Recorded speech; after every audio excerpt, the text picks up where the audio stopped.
Hey guys, good evening, boa noite a quem está chegando agora. Aula rapidinho para a gente resolver aqui uma questão da prova C1 de Cambridge, nível avançado. Então é aquela questão em que você tem que preencher lacunas usando uma das opções dadas. É uma questão que parece muito difícil a priori, mas na verdade, se você estudou, se você tem algum conhecimento ali prévio do que precisa ser sabido, ela não é tão difícil assim. Bom, então a gente vai começar lendo o texto. Temos ali o título Studying Black Bears, portanto, estudando os ursos pretos. Então comecemos. After you study North America's black bears in the blank way, wildlife biologist Luke Robertson felt no closer to understanding the creatures. Então percebam aqui, ele diz, né, depois de anos estudando os ursos pretos dos Estados Unidos, da América do Norte, né, in the blank way, e aí a gente precisa de uma palavra aqui, né, das opções dadas aqui, esse é o exemplo, temos straight, common, everyday and conventional. Conventional é a palavra que vai muito comumente se combinar com way para falar da forma convencional, né, da maneira convencional. Então aqui eu preciso conhecer essa colocação mesmo, né, essas duas palavras que comumente aparecem juntas.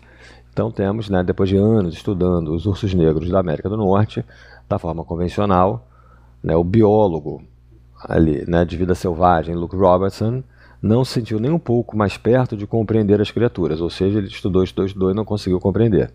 He realized that he had to blank their trust.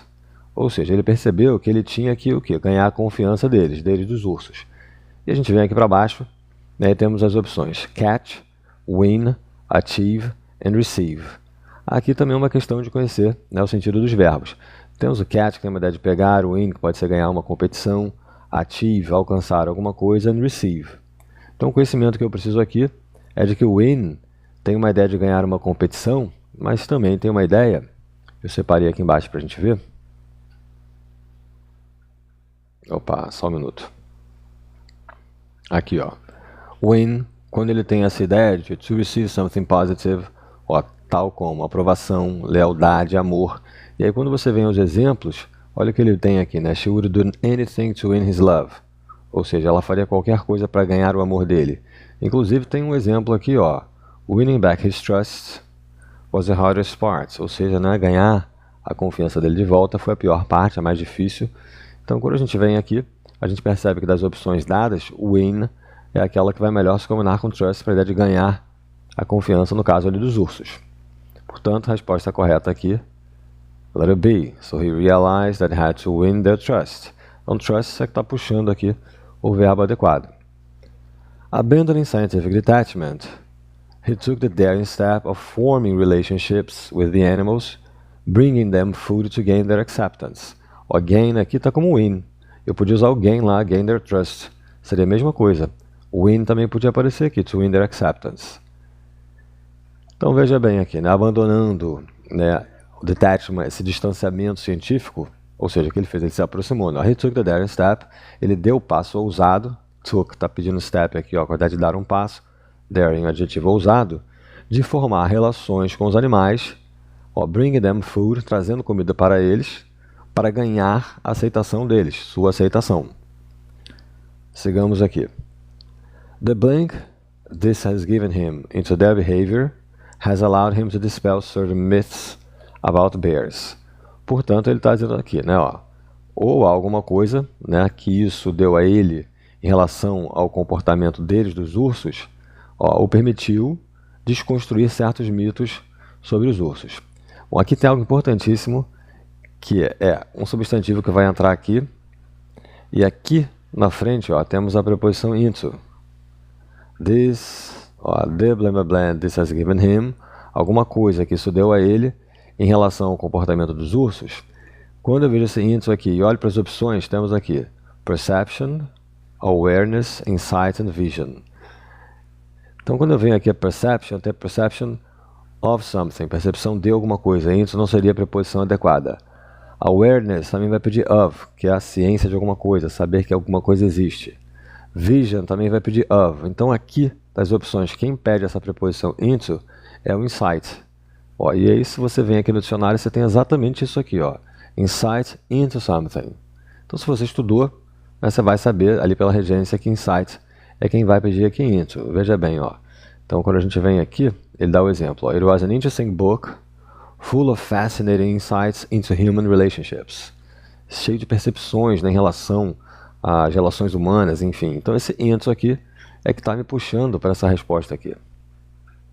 Então ele está dizendo aqui, né, a percepção que se deu para ele em relação ao comportamento dos ursos, o fato de ele lá se aproximar levando comida, o permitiu desconstruir certos mitos sobre os ursos. Blank to popular belief, he contends that bears do not blank as much for fruit as previously supposed. Ou seja, eu tenho que montar algo do tipo aqui, contrário à crença popular. E aí eu tenho as opções aqui, opposite, opposed, contrary and contradictory. E aí aqui também é um caso, né, de conhecer ali quem é a locução, a collocation forte ali, que vai montar essa frase, que é o contrary. Aí assim, aí você pensa assim, pô, mas como é que eu vou saber isso? Se você estiver estudando, você sabe. Olha aqui o que o dicionário mostra pra gente, ó. Contrary to popular opinion, a diferença é que lá estava belief, crença, que é o sinônimo de opinion aqui, né? Talvez não um sinônimo, mas está ali no universo. Então a ideia de contrary to something já é uma forte collocation, é uma strong collocation. Então se eu venho fazendo atividade, se eu venho estudando, seguindo, eu vou me deparar com isso várias vezes. Então quando eu olhar ali, eu já sei que contrary, né? Porque oppose também faz sentido, se eu pensar, né? Oppose to popular belief, mas a colocação mais forte, o que é uma collocation? É exatamente, né, palavras que comumente aparecem juntas. No português, se você tivesse ali, você está triangularmente enganado, redondamente enganado ou quadradamente enganado? Você está redondamente enganado. Por quê? Sei lá, né? Alguém inventou isso, pegou e fez uma forte, uma strong collocation. Então aqui é contrary to popular alguma coisa. Então isso aqui já é uma construção muito forte, né? Já virou uma expressão. Então ali, contrary é quem eu vou precisar. Então, contrário à crença popular, ele contenda, né, ele discute, ele briga que os ursos não se importam tanto com frutas, né, essa é a ideia, quanto previamente suposto. E aí esse for é que vai ajudar a gente a saber quem é que vai entrar aqui. Ó, temos aqui care, bother, desire and hope. Eu preciso de alguém que vai dar a ideia de que eles não gostam tanto, não se importam tanto, mas que peça a preposição for aqui.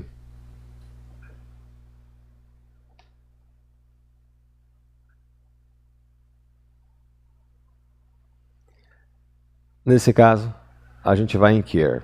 Bother, que tem uma ideia de chatear, ou até mesmo de se importar com alguma coisa, se dar o trabalho de alguma coisa, mas comumente eu venho com o verbo no infinitivo ou com o verbo, né, no ing. Por exemplo, ele nem se deu o trabalho de fechar a porta.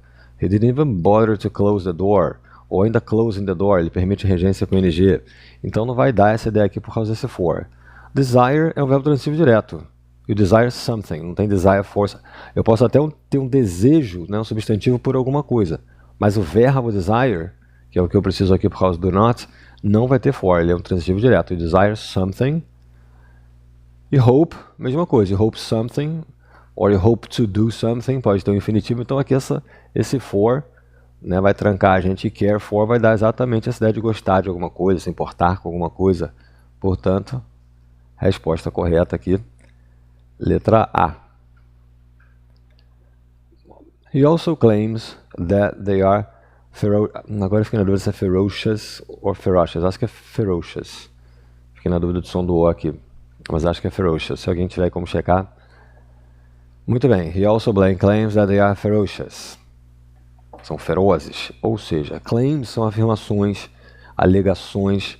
Então aqui eu preciso de alguém que vai me dar uma ideia de que ele também contesta alegações de que eles são ferozes.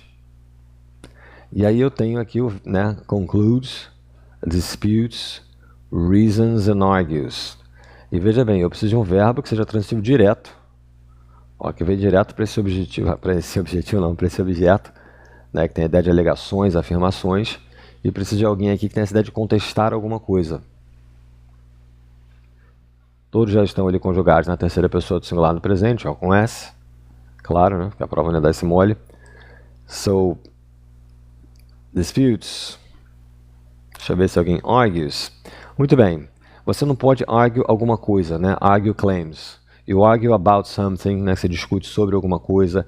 You argue that, tarará, tarará, vai puxar uma oração substantiva. Mas entrar com he also argues claims não vai ser uma colocação gramatical, né, correta. Então ele fica possibilitado de entrar. A mesma coisa reasons, porque reason tem a ideia de raciocinar, usar a mente. Não dá para você reason alguma coisa ali.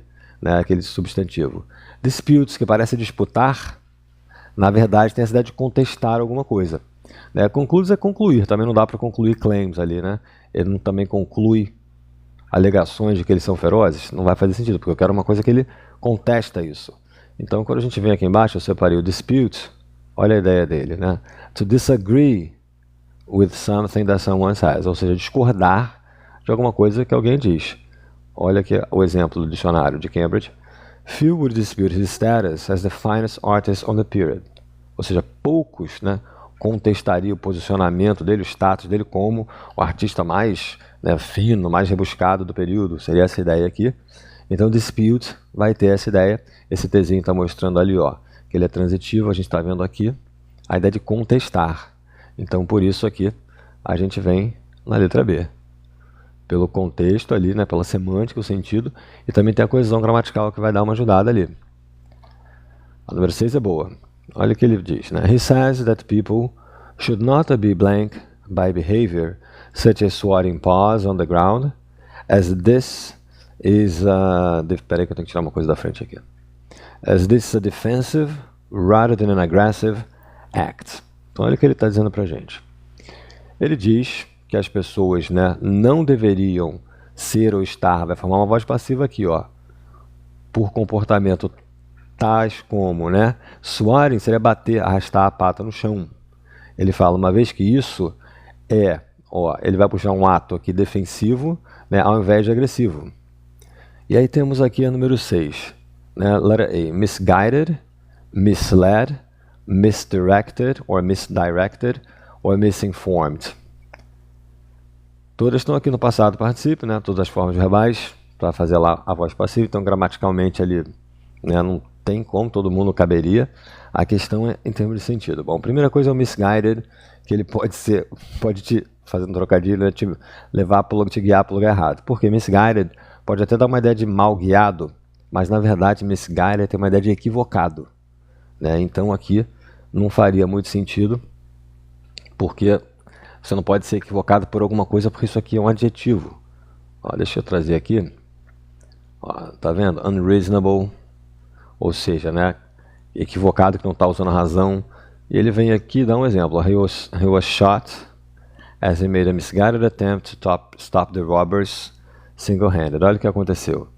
Ele levou um tiro, ó, uma vez que ele fez, né, uma tentativa equivocada. Está ali como adjetivo, então esse misguided by ali não vai fazer sentido, porque ele é um adjetivo, não está vindo de um verbo. Misled, que sugeriram ali, agora eu perdi o nome de quem foi, mas misled vem do verbo mislead. Está aqui embaixo, eu separei também, que como é um verbo regular, ele vai para a segunda e terceira formas como misled. E olha o que ele explica aqui no dicionário. To cause someone to believe something that is not true. Ou seja, fazer alguém acreditar em alguma coisa que não é verdade. Bate totalmente aqui. Né? Então, quando eu venho para aqui, ó, eu estou entendendo que ele diz que as pessoas não deveriam ser, né, que eu poderia pensar. No português, o equivocados até talvez entrasse ali, né? Porque tem o verbo equivocar. Não devem ser enganadas, né? Seria talvez essa a ideia, né? Ó, ele diz que as pessoas não deveriam ser enganadas por comportamento tal como bater a pata no chão. E aí, por que o misdirected também não? A gente pode pensar também, né? Por que não? Separei aqui para a gente dar uma olhada, ó. Porque o misdirect, olha a ideia. To send something to the wrong place or aim something the wrong direction. Então, veja bem. Mandar alguma coisa para o lugar errado ou, né, ter como objetivo alguma coisa na direção errada. Ou seja, então não tem ninguém sendo mandado para o lugar errado ali. É uma questão de ser enganado. Então, misdirect é direcionar para o lugar errado. Não bateria com a ideia ali de que as pessoas não deveriam ser enganadas por comportamentos aqui, né? Levados a pensar uma coisa que não é. E o misinformed é quando alguém te conta alguma coisa que, né, que não é verdade, enfim, que te faz pensar uma outra coisa. O comportamento não pode falar, não pode contar alguma coisa. Ó, olha o verbo aqui embaixo. Misinform. Lembre-se que miss é um prefixo que tem o S sem a corda vocal, e quando ele se juntar com vogais ele não vai virar zin, né? É misinform. To tell someone information that is not correct, ou seja, dizer, contar informação para alguém que não é correta. o comportamento não pode contar, não pode falar. E como eu tenho aqui by behavior, não agente da voz passiva, isso me deixaria de fora aqui. Então, misguided é um adjetivo, que significa equivocado. Então, vai estar acompanhando o substantivo, por exemplo. Esse sim, que é o mislead, que é levar para um lado que não é, mesmo no sentido figurado, né? Que é o que ele explicou para a gente aqui, ó. To cause someone to believe something that is not true. Então, lá é o comportamento que faz, né, acreditar em alguma coisa ali, ó. Portanto, a resposta correta, misled. E a última aqui, a última parte do texto, ele vem, however, Robertson is not sentimentalist. Contudo, porém, todavia, né, Roberts não é um sentimentalista. After devoting years of his life to the Bears, ou uma oração reduzida aqui, né? Depois de devotar anos, depois que ele devotou. Eu podia abrir, né? After he devoted years of his life to the Bears, depois que ele devotou, depois de devotar anos, de dedicar, né, anos da vida dele aos ursos, he's under no blank about their feelings for him. Ou seja, o que eu quero dizer é que ele não está nem um pouco enganado em relação ao sentimento dos ursos por ele. E aí eu tenho as opções aqui. Error, doubt, illusion and impression. Essa aqui também é uma assim, de conhecimento prévio que quem sabe mata na hora. Porque isso tem uma expressão, under no illusion about something. Então esse about aqui, com esse under aqui, com illusion nas opções, eu não olho nem mais para mais nada. Porque olha aqui, ó. Under no illusion. E olha quando eu venho o exemplo aqui, ó. I'm under no illusions about the man I married. She was under no illusion, pode aparecer no plural, pode aparecer no singular, então é uma expressão, né? Você pode ter have no illusion about alguma coisa, ou estar under no illusion about alguma coisa. Então ali, quando eu já vejo, né, ó, verb to be, under no, e o about na sequência, e o illusion nas opções, eu não vou pensar em nenhuma outra, mas claro, você tem que estar ali, né, já na malícia, sabendo essas coisas, já conhecendo. É uma prova de avançado de Cambridge, não é brincadeira, né? Não é avançado de curso de fala em 1 ano e meio. É realmente uma prova capciosa, mas se você está estudando e preparado, você vai vendo que não é tão difícil, né? Então aqui é uma colocação que já faz uma expressão ali, ó. Olha como é que o dicionário já mostra, ó, collocation. Está dizendo, né, que essas palavras vão muito comumente aparecer juntas, e o about aqui, ó, ainda está corroborando a regência.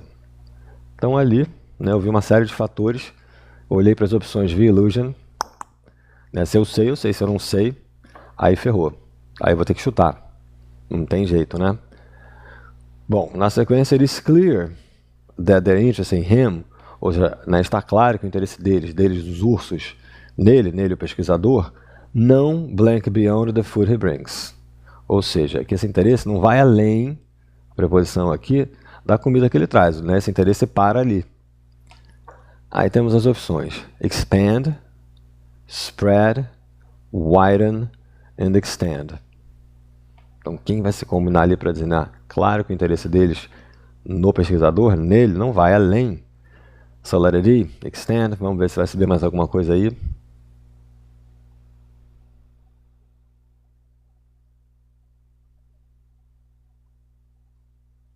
Bom, então vejamos expand, né? Quando eu penso em expand, olha a ideia que a gente vai ter.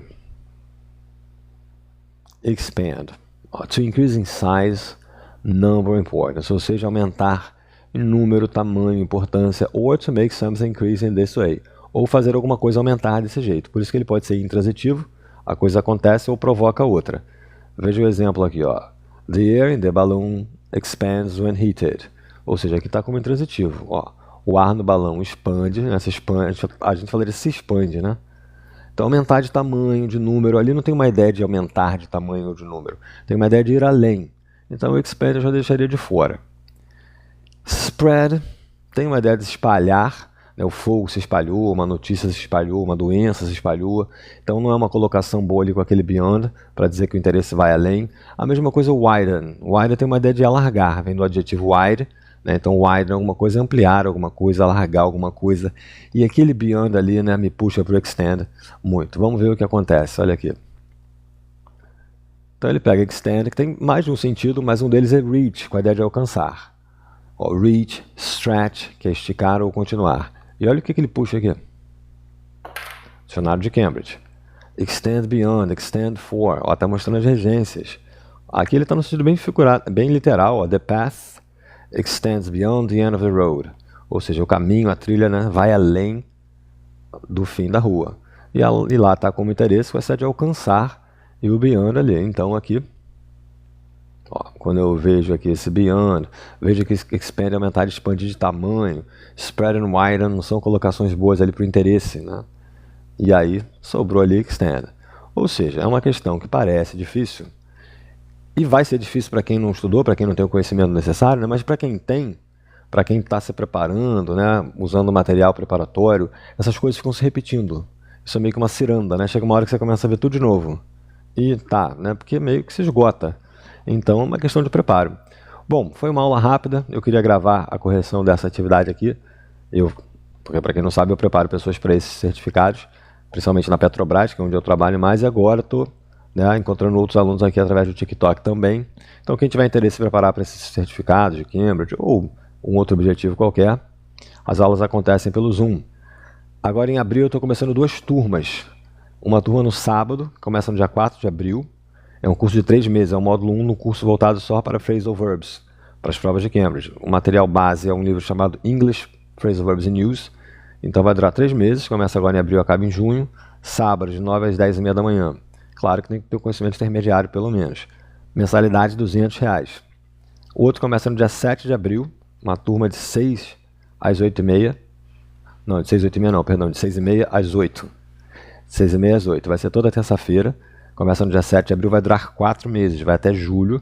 É o primeiro módulo, porque o livro é muito grande e tem que dividir em partes. E aí eu vou seguir um livro chamado English Idioms and Use, também de Cambridge. Então, o PTE é o B1, né? Agora atualmente sim. Para qualquer prova de Cambridge, né? Mas o A2 lá, o que geralmente é muito básico, né? Eu dou aula para adultos. Então, a partir do B1, sim. Então, essa turma que eu vou começar agora em abril, né? Mas é focada uma em phrasal verb, outra em idioms. São por esses níveis, né? Já de B1 para lá, já começa a ficar interessante. Ok, guys? E quem tiver interesse em fazer aula, né, individual, voltada para esses exames também, elas acontecem, eu tenho alguns horários. Eu sempre uso livros de Cambridge, gosto bastante da editora, enfim, de Oxford também, mas como essa prova é de Cambridge, eu gosto de seguir o material e o dicionário de Cambridge, também é excelente, enfim. Então, guys, thank you very much, né, já está quase 10 horas da noite, obrigado a quem ficou aqui até agora, dá para ver aqui quem está afim realmente de estudar. Meu contato está aqui no próprio TikTok, lá nem sei como é que é o nome daquilo, onde fica a explicação lá na minha página do meu canal. Enfim, lá dá para encontrar meu telefone. E quem quiser acesso ao material que eu uso aqui nas lives, é só me mandar uma mensagem que eu tenho tudo em PDF. Essa atividade aqui especificamente, ela é uma atividade que está lá disponibilizada no site de Cambridge, né, da faculdade, como uma amostra da prova, digamos assim. Então eles disponibilizam lá. Então isso eu peguei lá no próprio site, eu tenho vários livros, né, com coletâneas de provas, enfim. Guys, thank you very much. Good night, see you next time, bye bye.